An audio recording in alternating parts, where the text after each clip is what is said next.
연구 프로젝트 5주차 강의를 시작하겠습니다. 사실 오늘 강의를 찍을 생각이 없었는데 모터가 늦게 오게 되어서 강의를 찍게 되었습니다. 오늘은 첫 번째로는 여러분이 다룰 아두이노 기반의 모터 시스템에 대해서 좀 다뤄보도록 하겠습니다. 먼저 이 모터는 12V 모터이고 배터리, 모터 드라이버, 모터, 그리고 모터에 달려있는 엔코더, 그리고 아두이노, 여기에 PC까지 이와 같은 구조로 되겠습니다. 기계식 결합으로 되어 있는 거는 이 모터와 엔코더만 기계식으로 결합되어 있고 나머지 선들은 다 전기적으로 연결되어 있습니다. 그래서 배터리에서 모터 드라이버 12V, 이 사이 12V, 아두이노 모터 드라이버 5V, 아두이노 엔코더 5V, PC와 아두이노는 5V 전원의 직렬 통신, 시리얼 통신을 하고 있습니다. 그래서 여기서 여러분이 무슨 컴포트 몇 번 해서 이렇게 서칭을 할 수 있게 되어 있죠. 이 시스템에 대해서 잠깐 다룰 건데 같이 영상을 좀 보고 오겠습니다. 자, 지금 화면에 보이는 것이 여러분이 이번 학기 연구 프로젝트에서 사용할 모터 시스템입니다. 간략하게 소개를 드리면 이제 여기는 여러분이 아는 아두이노이고 여기는 빵판, 이제 모터 드라이버, 그리고 모터입니다. 여기에 12V의 전기를 내어줄 수 있는 배터리가 있고요. 그냥 간단한 건전지입니다. 지금 건전지에서 모터 드라이버를 통해서 모터로 전기를 공급하고 있고, 이제 모터의 회전을 조절하는 디렉션, 그리고 모터의 육값은 아두이노에서 모터 드라이버로 주고 있습니다. 지금 전기 시스템을 보면은 이제 이 배터리와 모터 드라이버를 연결하는 선이 하나가 있고, 이 모터와 모터 드라이버를 연결하는 선들이 있고, 이제 모터와 아두이노로 가는, 이제 이거는 엔코더 선입니다. 엔코더는 여기 모터 밑에 이렇게 달려 있고요. 지금 저는 PD 제어를 쓰고 있고, 제가 원하는 그 위치를 피드백하게끔 만들어 놨습니다. 지금 모터 시스템을 이제 아두이노를 이용해서 코드를 다 짰고, 이건 이제 팅커캐드에서 사용한 코드와 한 90% 정도 일치합니다. 여러분이 충분히 팅커캐드를 연습했으면 따라할 수 있는 부분들이 있습니다. 제가 한번 리셋을 시켜볼게요. 자, 리셋을 시켰고, 자, 현재 트래젝토리와 앵글이 0인데, 이제 파란색이 트래젝토리, 빨간색이 앵글입니다. 그래서 이 트래젝토리를 따라서 앵글이 움직이게끔 간단하게 제어를 해놨습니다.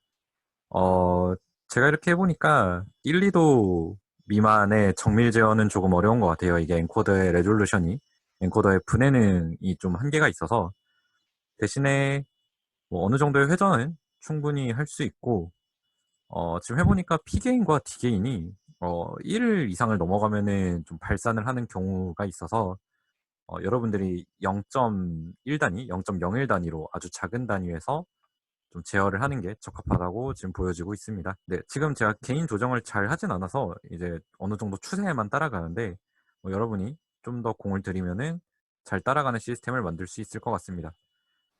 자, 영상을 보았는데 이게 웹캠이라서 좀 화질이 안 좋은 점 양해 부탁드립니다. 이 모터 드라이버가 조금 생소할 수 있는데 이 모터 드라이버와 모터에 대한 스펙은 저희가 링크를 올려줄 테니까 한번 좀 스스로 해봤으면 좋겠습니다. 잘 모르겠으면 조교에게 물어보길 바랍니다. 일단 두 가지 퀘스트가 있습니다. 미션이 있고, 첫 번째로 엔코더 진호 측정하기. 자, 모터를 스스로 이렇게 손으로 돌려보세요. 코드 다 짜놓고 전원 다 연결해 놓고 뭐 집게 같은 손으로 모터를 잡아서 빙글빙글 돌려봤을 때 그 시리얼 모니터에서 POS라는 값이, 엔코더의 값이 변하는가, 뭐 시계 방향으로 돌렸을 때 플러스였으면 반대로 돌렸을 때 마이너스가 되는가를 먼저 해보면 되겠습니다. 모터를 빨리빨리 다뤄봐야 되기 때문에 이거는 이번 주 일요일까지 조금 빡세죠. 뭐 간단하게 힌트를 주자면 엔코더 선이 5V 그라운드, 그리고 채널 A, 채널 B가 있을 거예요. 자, 5V 그라운드는 똑같이 아두이노 5V, 아두이노 그라운드에 연결을 해주고, 이거는 DIO 포트에 연결을 하면 되는데, 하나는 2번, 하나는 3번에 연결을 해서 코드를 짜면 되겠습니다. 일요일까지 구현되는 영상을 올려주면 되겠습니다. 두 번째, 여러분이 차주 월요일에 배터리를 가져간다고 가정을 하고, 자, 배터리를 가져갔을 때 PID 또는 PD 제어로 모터를 여러분이 원하는 트래젝토리에 따라서 움직이게 할 수 있는가? 이건 차주 수요일까지 해보겠습니다. 여러분이 할 수 있을 거라고 기대를 합니다. 화이팅입니다. 모르겠으면 조교에게 꼭 물어보세요. 자, 이번에 여러분들이 과제를 열심히 해줬어요. PD 제어란 무엇인가, PID 제어란 무엇인가에 대해서 많이 좀 조사를 해줬는데, 일반적으로 PD 제어는 제가 이전 강의에서 말했던 것처럼 스프링과 댐퍼 같은 역할을 하고 있어요. 그래서 트래젝토리가 이렇게 있다고 할 때 앵글이 이렇게 따라갈 수도 있고, 아니면 조금 원만하게 잘 따라갈 수도 있겠죠. 자, 파란색 그래프 같은 경우는 피제어가 굉장히 큰 경우입니다. 오버슈트가 계속 나는 상태이고, 이제 녹색 같은 경우는 파란색에서 댐핑 개수를 높인 상태입니다. 일반적으로는 우리 PID 제어를 하는 이유가 트래킹을 가장 잘하게끔 만드는 것이기 때문에 첫 번째로 개수 조정을 할 때 P게인을 높입니다. 언제까지? 오버슈트가 날 때까지. 여기서 또 오버슈트 난다고 해서 P게인을 너무 높여버리면 발산을 해버리니까 막 한 번에 막 100, 300, 500 이렇게 높이면 안 되고요. 천천히 올려보면 되겠습니다. 자, 오버슈트가 났다. 그 다음에는 D게인을 올려봅니다. 오늘 다루는 내용은 간단한 노하우입니다. PD 제어에 대한 노하우이고, P게인을 높여서 오버슈트가 난다. 그럼 D게인을 조금씩 올려봅니다. 그럼 오버슈트가 줄어들고 스프링의 효과를 댐퍼로서 줄여주는 겁니다. 오버슈트가 줄어들고 이미 그러니까 트래킹 에러를 줄이는 거는 P게인을 높임으로써 해결이 됐을 것이기 때문에 D게인을 높인다고 해서 그 트래킹 에러가, 피드백 에러가 늘어나거나 하지는 않습니다. 그래서 P게인을 높인다는 거는 에러를 줄인다. D게인은 높이면은 오버슈트를 줄인다. 자, 여기서 I제어는 안 쓰냐? 이렇게 주기적인 트래젝토리에 대해서는 I제어는 그렇게 효과적이지 않기 때문에 I제어는 이번 시간에는 크게 다루지 않습니다. 그러면은 여러분이 항상 PD 제어를 할 때 어떤 거를 봐야 되냐면 세 가지 그래프를 꼭 같이 봐야 됩니다. 첫 번째, 트래젝토리와 앵글, 세타 디자이얼드와 세타에 대한 내용, 그리고 리툴의 피드백 에러, 마지막으로 U를 봐야 되는데 일단 뭐 볼티지라고 해둡시다. 이렇게 해야 되는데, 자, 트래젝토리가 이렇게 있고 앵글이 잘 따라가고 있어요. 그러면 에러가 뭐 적겠죠. 이렇게 개수를 곱한 거니까 에러와 뭐 유사한 형태를 나타낼 것이고, 자, 이거는 P제어. 그리고 D 제어가 있을 건데, 자, D 제어는 여러분이 앞으로 실제로 적용을 해 보면은 엔코더에서 측정되는 앵글 값이 있고, 이 앵글의 한 스텝 전 거에 대한 걸로 앵글의 닷을 얻게 될 거란 말이에요. 자, D제어는 KD에다가 에러 닷인데, 이거는 TRJ 닷에 앵글 닷을 한 거랑 같죠. 자, 여기에 이러한 수치 미분이 앵글 닷에 들어가는데, 실제로 이러한 앵글 닷을 여러분이 엔코더를 갖고서 측정을 해보면은 이게 노이즈가 굉장히 큽니다. 막 이래요. 막 실제로 막 이러한 엄청나게 노이즈가 큰 값을 갖게 될 것입니다. 그럼 여기에 이제 필터를 치면 되지 않느냐? 필터가 뭐 나중에 다루게 되겠지만 필터를 치면은 페이즈 딜레이가 생깁니다. 그래서 이게 필터를 치면은 이러한 식으로 나오게요. 아, 여긴 좀 과장되게 그려졌는데 여기 좀 다시 그리고 이런 식으로 돼서 페이즈 딜레이가 생깁니다. 이 디지털 필터는 간단한 거는 이렇고, 뭐 나중에 칼만 필터 이런 것들을 쓰면은 좀 이런 게 많이 없어지는데, 어쨌든 이러한 문제가 생깁니다. 그래서 PID 제어를 할 때는 여기에 필터를 치면 안 돼요. 자, 여기서 말하고 싶은 게 뭐냐면은 이러한 노이즈 때문에 실제로 D게인이 너무 커져버리면은, 사실 D제어는 댐핑의 역할을 해줘야 되는데 쓸데없이 센서 노이즈 때문에 이런 막 값이 생겨버립니다. 만약에 D 제어가 너무 크다면. 그래서 여러분은 D 제어를 할 때 P 제어의 약 10분의 1, 아무리 못해도 한 5분의 1 정도의 크기, 아주 작은 크기에서만 D에 대한 U값이 나오도록 해줘야 됩니다. 그럼 실질적으로 모터에 들어가는 입력은 둘의 합이니까 약간 이런 식으로 값이 들어가게 됩니다. 일단은 이러한 것들을 봐야 한다라는 것만 여러분이 알아뒀으면 좋겠습니다. 자, 그러면은 내가 이 시스템의 PD 게인을 어떻게 맞출 것이냐에 대해서 생각을 해봐야 되는데, 만약에 GS가 1분의 S 플러스 1이었다고 해봅시다. 그리고 CS가 KDS 플러스 KP라고 할 때, 1 플러스 CG분의 CG가 우리 피드백 시스템의 전달함수였죠? 이걸 보면 이런 식으로 나왔을 것이고, 이 시스템은 이제 KP와 KD에 대해서 이 시스템의 특성이 바뀌는데, 이제 이거를 우리가 주파수 도메인에서 잠깐 보면 W가 있고 매그니튜드가 있다고 할 때 인풋 대 아웃풋의 크기가 1부터 쭉 떨어지죠.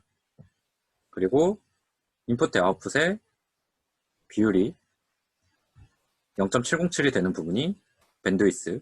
여기서 하고 싶은 말이 무엇이냐, 우리가 다룰 수 있는 이 시스템의 특성이 PD 게인이 바뀜으로써 이런 식으로 갈 수도 있고, 이렇게 훨씬 올라갈 수도 있고, 뭐 이제 P 게인이 너무 크면은 스프링 상수가 커지니까 뭐 이렇게 피크점이 커지겠죠.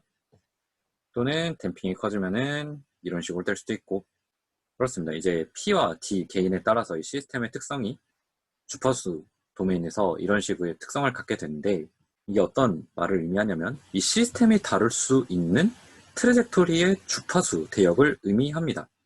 만약에 내가 뭐 KP를 100, KT를 1로 한 시스템이 빨간색이라고 해요. 그리고 이 밴드위스가 뭐 10Hz라고 합시다. 피드백 시스템의 전달 함수잖아요. R분의 Y를 뜻하는데, R이 10Hz 이내에 있는 트래젝토리는 최대한 따라갈 것이다. 이 둘이 1이 된다는 것이니까요. 여기서 결론적으로 말하고 싶은 게 뭐냐면은, 여러분이 다루고자 하는 그 시스템이 움직이는 주파수 대역이 있을 거예요. 엑소스켈레톤 같은 경우는 사람이 걷는 헤르츠가 3에서 4헤르츠가 거의 최대이기 때문에 한 5헤르츠 정도의 트래젝토리를 줘서 그 안에서 트래킹 에러가 가장 작아지도록 게인을 조정합니다. 뭐 여러분이 커피를 만드는 로봇을 한다고 쳤을 때 이 커피를 만드는 로봇의 경로가 뭐 한 100Hz까지는 움직여줘야 돼요. 그러면 여러분은 트래젝토리를 100Hz 이내에서 여러 가지 주파수를 갖게끔 만든 다음에 게인을 조정해야 됩니다. 뭐 우리가 자동 제어에서 배웠던 대로 게인을 수학적으로 조정할 수도 있지만 우리의 시스템이 너무나도 널리니어하기 때문에 실제로 그렇게 게인을 조정하기는 쉽지가 않아요. 그래서 약간 프랙티컬한 방법을 많이 쓰고 트라이얼 앤 에러를 해서 그런 식으로 조정을 많이 합니다. 자, 그럼 지금까지 말한 거를 어떻게 좀 와닿게 설명을 하냐면, 내가 만약에 이 시스템을 내가 목표를 10Hz 정도로 잡았다고 합시다. 그러면 트래젝토리를 저는 한번 이런 식으로 코드를 짜봤습니다. 자, 50도에서 0.134, 30도에서 0.453, 5도에서 1.234, 1도에서 3.478, 0.1도에서 7.478Hz를 갖는 10Hz 이내에서 5개의 주파수와 5개의 서로 다른 매그니튜드를 갖게끔 이렇게 트래젝토리를 구성을 했고, P게인 100, D게인 2를 넣었고, 밑에 U에다가 400 곱해주고 5로 나눠주고, 여기에 뭐 프릭션 같은 거 다 지워주고 했습니다. 자, 이 상태에서 결과를 한번 보면 이러한 형태로 트래킹이 돼요. 지금 거의 맥시멈 에러가 한 1도 안 되게끔 만들어졌고, 육값은 처음에 시작할 때 오버슈트 나는 것 때문에 한번 세츄레이션 근처를 찍지만 어쨌든 트래킹은 잘 하는 거를 볼 수가 있습니다. 자, 이렇게 시스템이 이 정도 트래킹 에러를 갖게끔 만든 것을 저는 트래젝토리를 이제 10Hz 이내에서 이 정도로 줬잖아요. 그래서 10Hz 안에서 밴드위스를 갖는 시스템이 되었다고 어느 정도 말할 수 있습니다. 뭐 여기서 매그니튜드를 조금씩 늘려보면서 해보는 방법도 있어요. 오늘은 PD 개수를 어떻게 트라이얼 앤 에러로 프랙티컬하게 정하는가에 대해서 간단한 노하우를 알려줬습니다. 여러분들이 이걸 체득하려면 상당한 시간이 걸리는데 뭐 제가 말로 했다고 해서 여러분이 체득을 한 건 아니고 아마 이렇게 수업을 들어도 잘 이해가 안 될 테니까 PD 개수랑 트레젝토리를 많이 바꿔가면서 좀 갖고 놀아보세요. 뭐 제 졸업한 이제 저의 친구들 중에도 뭐 삼성이나 현대에서 이렇게 세탁기나 자동차들 테스트하면서 PD 개수 바꿔가면서 테스트한 친구들이 있는데 보면은 이런 좀 직감이나 관련 지식이 많이 없어서 고생을 많이 합니다. 학부 때 최대한 많이 공부를 해서 갑시다. 시간 있을 때 많이 연습을 해보세요. 이걸 이제 주파수 대역과 연결을 지어서 우리가 원하는 주파수 대역의 트레젝토리를 따라가게끔 하면 이 시스템이 어느 정도의 밴드위스를 갖는다 라고 간단한 소개를 했습니다. 자, 아두이노에 대해서 간단하게 아두이노 시스템에 대해서 소개를 좀 했어요. 그래서 여러분들에게 두 가지 과제를 줬습니다. 자, 그럼 우리가 이제 앞으로는 뭘 할 거냐면 모터 피드백까지 했어요. 모터 피드백까지 했으면 여러분이 모터를 다룰 줄 안다고 생각을 하면 될 것 같습니다. 그래서 이제 임피던스 제어를 해봐야겠죠. 첫 번째로 마찰 보상. 궁금증이 있으면은 자, 여러분들이 그 카톡방에서 토론을 하면서 좀 진행을 했으면 좋겠어요. 연구라는 게 이렇게 던져주면서 하는 건 이제 연구가 아니고 스스로 좀 찾아보고 동료들끼리 같이 토론하면서 진행하는 것이 연구이기 때문에 여러분들이 그러한 좀 DNA를 얻었으면 좋겠습니다. 이번 수업에서. 자, 그렇게 해서 마찰 보상을 해보고 그 다음에는 임피던스 제어까지 할 거예요. 그리고 임피던스 제어를 하기 위해서 우리가 간단한 팔을 하나 만들어 주겠습니다. 이 팔이라는 게 그 모터에서 여러분이 갖고 놀기 쉽게 이렇게 하나 막대기를 하나 만들어 줄 거예요. 자, 이거는 이제 우리가 4월 동안 할 얘기고 이제 여러분이 모터를 갖고서 임피던스 제어를 했다고 했을 때 그럼 이거를 어디에 적용을 할 것이냐. 자, 모터에다 이렇게 파일 달아서 여러분이 손으로 움직였을 때 그게 잘 움직이고 퍽퍽하게 움직여요. 임피던스 제어를 구현을 했어요. 자, 그러면 여러분이 알아야 될 것은 그럼 이걸 어디다 쓸까요? 라는 궁금증이 생길 텐데 여러분이 그것들을 생각을 좀 해보면 되겠습니다. 그래서 여러분이 A4 용지 한 페이지 이내로 여러분이 뭘 하고 싶은지 좀 생각을 해서 써줬으면 좋겠어요. 뭐든 상관없습니다. 여러분들이 하고 싶은 게 뭔지 고민할 시간이 좀 필요한데 이번에 모터 제어하면서 이 모터 시스템을 갖고서 여러분이 뭘 할 것인가에 대해서 좀 고민을 해봤으면 좋겠어요. 뭐 몇 가지 예시를 주자면 사실 좀 예시를 주는 게 두려운 게 여러분이 이것만 할 것 같아서 조금 두렵긴 한데 첫 번째로는 VR 시스템과의 연동입니다. 뭐 저는 예전부터 이런 생각을 했었어요. 이 시스템 처음 구성할 때부터 이 모터에 이러한 팔을 하나 달아서 이걸 사람이 잡고 돌리면 여기에 연동된 VR 시스템이 모니터에서 낚시 게임을 하는 거죠.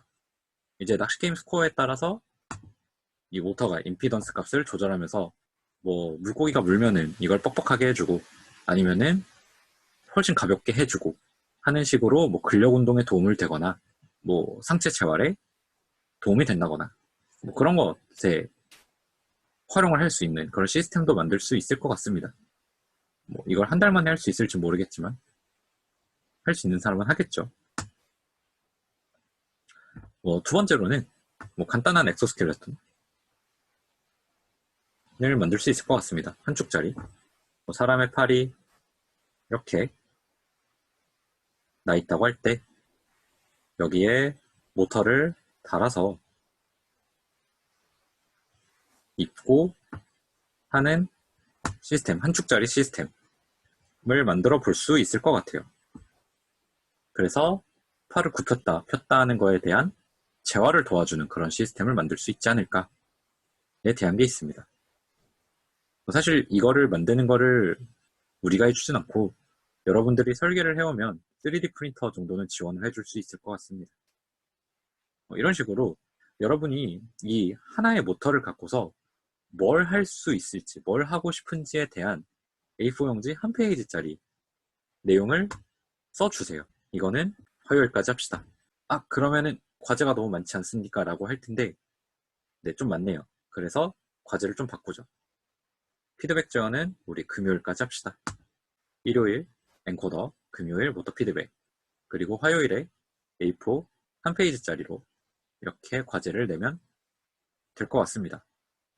그래서 이 여러분들이 하고 싶어 하는 어떠한 연구 주제 또는 응용 주제에 대한 거를 좀 구체화시켜서 같이 진행을 해봅시다. 이 학기가 끝났을 때 여러분들이 꽤나 뿌듯함을 느낄 수 있을 거예요. 취직한 학생들은 내가 학부 때 이러한 것들을 해봤다라고 주장할 수 있을 것이고, 만약에 여름방학에 이것들을 갖고서 좀 더 발전시키고 싶은 학생들은 같이 저희 연구실에 오면서 좀 더 발전을 시켜도 좋을 것 같고요. 자, 그러면은 이거에 대해서 궁금한 게 있는 학생들은 질문을 주길 바라고 오늘 강의는 여기서 마치도록 하겠습니다. 감사합니다.